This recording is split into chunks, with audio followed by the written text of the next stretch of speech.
Hello dear students and dear friends, मैं आज आपके लिए लेके आया हूं सीबीएसई क्लास 6 से 12 का एग्जाम पैटर्न कैसा रहेगा फॉर एकेडमिक सेशन 22-23 में। हमने जो परीक्षा देनी है तो हम किस प्रकार से परीक्षा लें, क्या उसका प्रोसीजर रहेगा और कितने परीक्षाएं होंगी।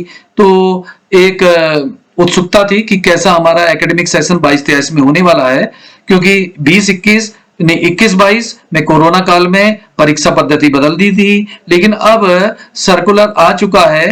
तो सीबीएसई बोर्ड जो एग्जाम होते हैं, चाहे वो 10th के हैं या 12th के हैं या कक्षा 6 है, 7 है, 8, 9, 11, ये विभिन्न कक्षाएं हैं, इनमें किस तरह से हमको अपना परीक्षाएं संपादित करनी है। देखिए साफ लिखा हुआ है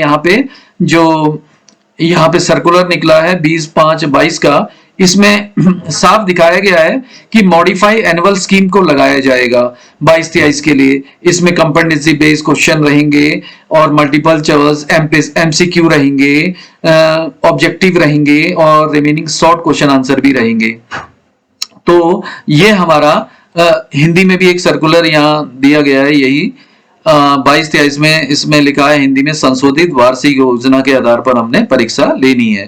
तो यूनिफॉर्म सिस्टम ऑफ असेसमेंट जो पूर्व में अपनाया जाता था, जिस तरह से हम लेते हुए आए हैं, हाँ ये है कि विविध स्कूलों का अपना अपना परीक्षा पैटर्न हो सकता है कि कोई परीक्षा पैटर्न इस तरह से ले सकता है कि 100 मार्क्स में वह 20 मार्क्स पीरियडिक असेसमेंट वगैरह के आ जाते हैं और 80 मार्क्स का हाफ ईयरली ले लेगा, और 20 मार्क्स का इसी तरह से वहां, और इस तरह से 200 में से आकलन हो सकता है। और लेकिन इस बार जो पद्धति हम देख रहे हैं और जो हो सकती है वो इस तरह से रहेगी कि किस तरह से हमको परीक्षा लेनी होंगी। पीरियडिक टेस्ट जो हमारे रहेंगे, इसको मिड टर्म के आधार पर 2 भागों में बांट दिया गया है, प्री मिड टर्म एग्जामिनेशन और पोस्ट टर्म एग्जामिनेशन। तो जैसे फर्स्ट पीरियडिक टेस्ट जो होगा हमारा जुलाई अगस्त में ले लिया जाएगा, तो दूसरा फिर सेकंड, अगर हम हाफ ईयरली से पहले ले लेते हैं तो फर्स्ट और second periodic test, half yearly अगर अक्टूबर नवंबर में होता है और उससे पहले हमारा ये पीरियडिक टेस्ट हो जाता है, तो इनमें से जो बेस्ट होगा वो हम आकलन कर लेंगे। फिर तत्पश्चात हमारा हाफ ईयरली होना है मिड टर्म के रूप में, और तत्पश्चात उस समय जो कहलाएगा पोस्ट टर्म, जो सेकंड सेशन कहलाएगा वर्ष का वार्षिक ये इसमें शैक्षणिक गतिविधि का, वो पोस्ट टर्म एग्जामिनेशन कहलाएगा। उसमें फिर थर्ड पीरियडिक टेस्ट होगा। मान लिया जाए फर्स्ट टर्म का एग्जाम हुआ और सेकंड नहीं हो पाया हाफ ईयरली से पहले, तो ये सेकंड और थर्ड दूसरे पोस्ट टर्म एग्जाम में चले जाएंगे और इसमें से जो बेस्ट होगा उसको हम ले लेंगे, और फर्स्ट टर्म में एक ही रहेगा तो उसी को आकलन करना होगा। इसके अलावा 10 नंबर के ये रहेंगे, 10 हाफ ईयरली में जुड़ेंगे और 10 ऐसे ही वहां पे फाइनल एग्जाम में जुड़ेंगे। अब इसके अलावा और क्या है, इंटरनल असेसमेंट है।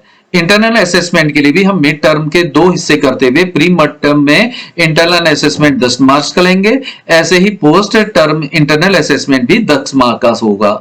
तो इसमें क्या क्या शामिल होगा, तो देखिए कॉपी वर्क अर्थात नोटबुक देखी जाएगी बच्चों की, असाइनमेंट होमवर्क देखा जाएगा, प्रोजेक्ट वगैरह अगर कोई देता है टीचर तो वह कैसा किया है, और अदर एवल्यूएशन मेथड हो सकते हैं जिससे कि हम ये इंटरनल असेसमेंट करेंगे बच्चों का। इसी तरह ठीक पोस्ट टर्म के भी जो 10 नंबर के मार्क्स होंगे, ऐसे ही नोटबुक, असाइनमेंट, प्रोजेक्ट और अदर एवल्यूएशन से निर्धारित होंगे। अब हमने देखना है कि हाफ ईयरली का अगर हम देखें तो क्या पैटर्न है फिलहाल के हिसाब से, और ये 30 मार्क्स का होगा, और 30 मार्क्स का हाफ ईयरली, 10 नंबर का इंटरनल, 10 नंबर का हमारा पीरियडिक टेस्ट, और ये 50 नंबर का टोटल बन जाएगा। और अगर हम देखें क्लास 11th में थोड़ा सा संशोधन है, बाकियों कक्षाओं में तो 30 मार्क्स का है, 11th और 12th के लिए संशोधन ये है कि जो पेपर होगा, मतलब 11th के लिए ही है ये, कि जो पेपर होगा वह 15 मार्क्स का इनका प्रैक्टिकल हो जाने वाला है।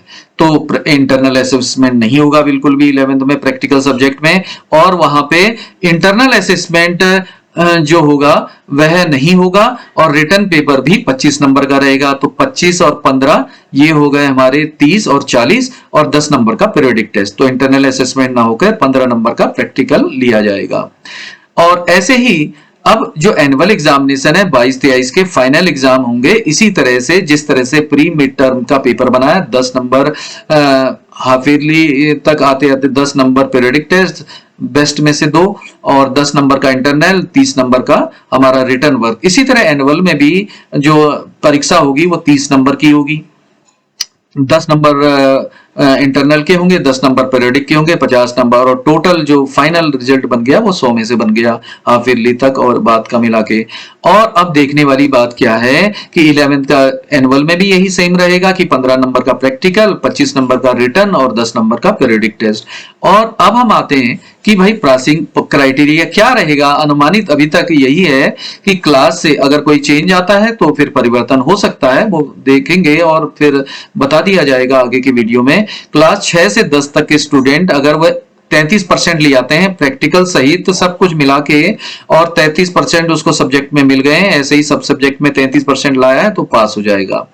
और क्लास और 11th से और 12th में क्या हो रहेगा पास कि उसको प्रैक्टिकल और रिटन एग्जाम दोनों में सेपरेटली दोनों में पास होना होगा, तभी वह पास माना जाएगा।